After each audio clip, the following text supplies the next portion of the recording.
Well, welcome back, ladies and gentlemen. I hope you all had a tremendous lunch in the glorious heat of New York. And we're delighted you're back for what we think is a really exciting session, and also a very different session to the ones we usually have at the UN. So this panel here is usually occupied by diplomats, people from international organizations. And it's really nice to see something unique, a group of entrepreneurs actually talking about real-world experiences rather than just diplomatic concepts. So I hope we're going to get some real insights today on the nexus, the relationship between entrepreneurship, the private sector, and the achievement of the SDGs. We've got a tremendous, and as you can see, a super packed panel. I'm just going to introduce everyone quickly, going from this end downwards. First, we have John Florin, President and CEO of Methanex Corporation, the world's largest methanol producer and supplier, headquartered in Vancouver, Canada. Next to him, we have Dr. Ahmed Shalaby, who is the CEO and Managing Director of Tatweer, Misr, a leading real estate developer in Egypt. Next to him, in the beautiful red jacket, we have Mr. Keiji Hamano, who's the president of Hamano Products, and he's also the founder of Garage Sumida, a Japanese research facility. Moving on now to Dr. Winslow Sargent, who's the managing director with S&T LLC, and he's also the senior vice president for partnerships at the International Council for Small Businesses, one of the organizers of this tremendous event. Moving on now to Mimi Cho, the co-founder and president of P&J Medesthetics Corp., a cosmetics company from Seoul, Korea. Next, we go on to, and I've been told to be very careful with the pronunciation, to Abibola Alawode. Did I get it this time? Not bad. Who is the CEO of Rabe Ventures, a food processing and packaging company. Next, we've got Rosemary, or Bubu Andres, who's a remarkably busy person, the global chair of the Entrepreneurs Organization, and in her spare time serves as the co-founder and CEO of Candy Corner Philippines, co-founder and general manager of Snapsack Foods Corporation, and the CFO of Global Beer Exchange. Quite a list of activities. And last, but certainly not least, we've got Steve Distante, who is the CEO, or in his own terms, the Chief Entrepreneurial Officer of Vanderbilt Financial Group in the United States. Mr. Shalaby, if we can hand over to you now for your journey as an entrepreneur, and if you can address the issue of what does entrepreneurship mean, that would be excellent. I'll do my best. Thank you so much. Ladies and gentlemen, it's a great honor and privilege to be here today. When my company, Tatweer Misr, was first founded and I assumed the role of CEO, I didn't inherit an already existing large and successful company. I was given a seed, and both I and the founding team I started with had to be entrepreneurial to turn that seed into what Tatweer Misr is becoming today. With that in mind, from the very beginning, we have been insistent on always engaging new and small businesses in our supply chain and as partners, as a way to also encourage their growth. To be honest, as a real estate developer, in order to remain successful and competitive, it was also imperative that we continuously innovate and incorporate new ideas and trends into our day-to-day work. For that, we knew we needed to stay close to the startup scene. Over time, our support of entrepreneurship became much more than who we engage with as a company. We felt that in order for our company to flourish, we needed to also support the Egyptian economy and make sure that it would flourish. That would require that we strategically support entrepreneurship in Egypt, not only from the perspective of new business growth, but by drawing attention to the deep importance of the SMEs that already existed in our market. SMEs are the backbone of any economy, and in the case of Egypt and the Arab region more broadly, it is our lifeline to creating the very needed job opportunities required to sustain our youth. For us, the bottom line is that we could not be sustainable as a company without effectively contributing to the sustainability of our own country's economy. This was an intrinsic part of our responsibility, both to our shareholders and our stakeholders.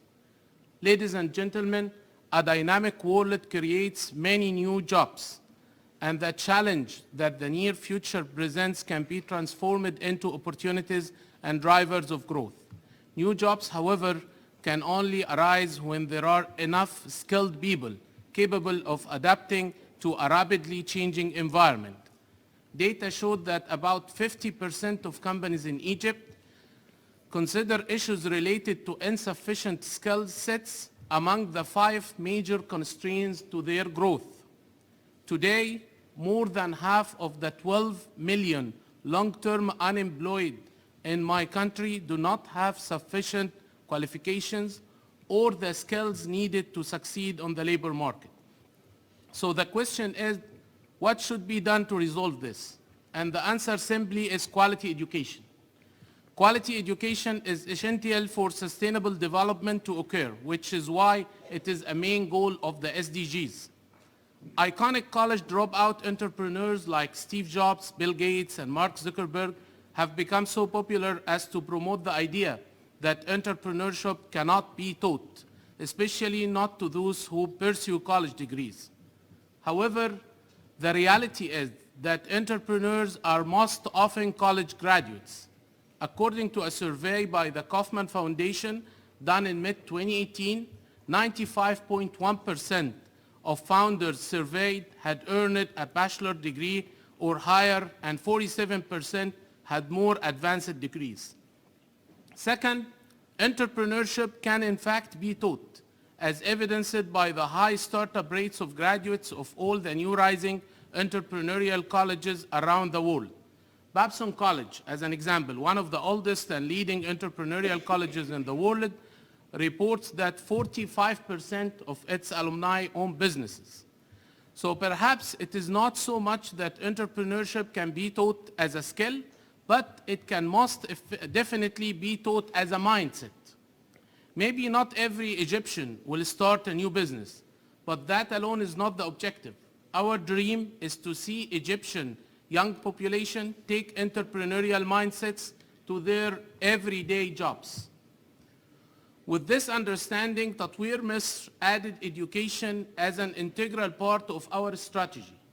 This has entailed sponsoring and organizing a diverse array of initiatives, including innovation awards, supporting young entrepreneurs by partnering with them, funding various initiatives for youth, and many other endeavors that have directly or indirectly contributed to their twin objectives of entrepreneurship and education. In line with this, Tatweer Misr has been organizing an annual innovation competition since 2017, with the aim of offering youth the opportunity to be exposed to the business market, express their idea, and providing them with the training needed for their development. In addition to providing Tatweer Misr the chance to explore the ideas proposed and determine how it can best support and develop those young contestants.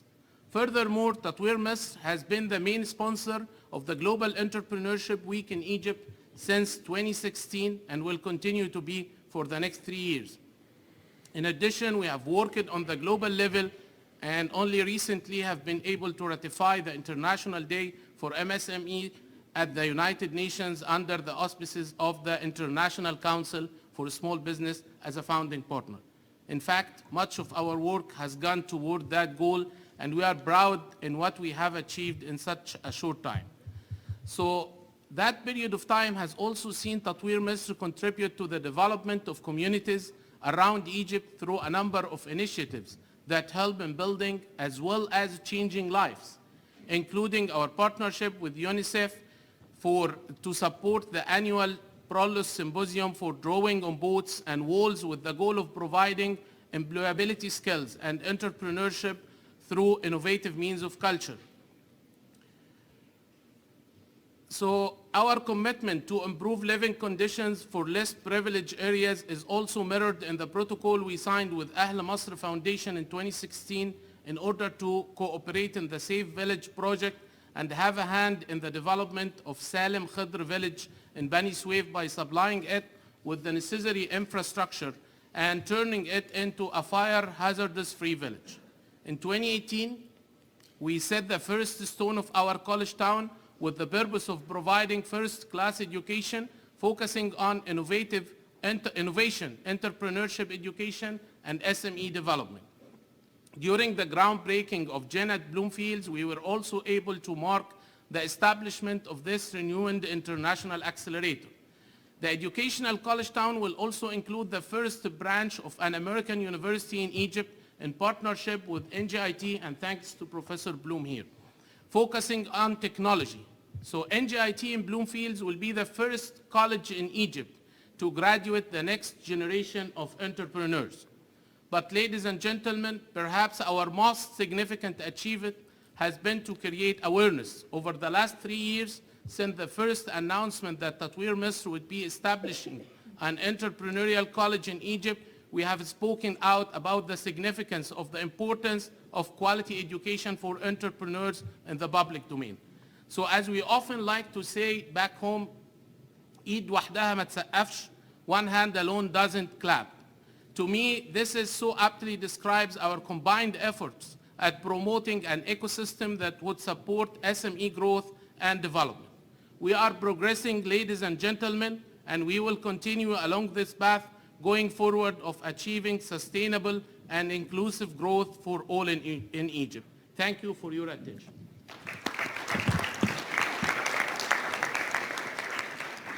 Dr. Shalaby, thank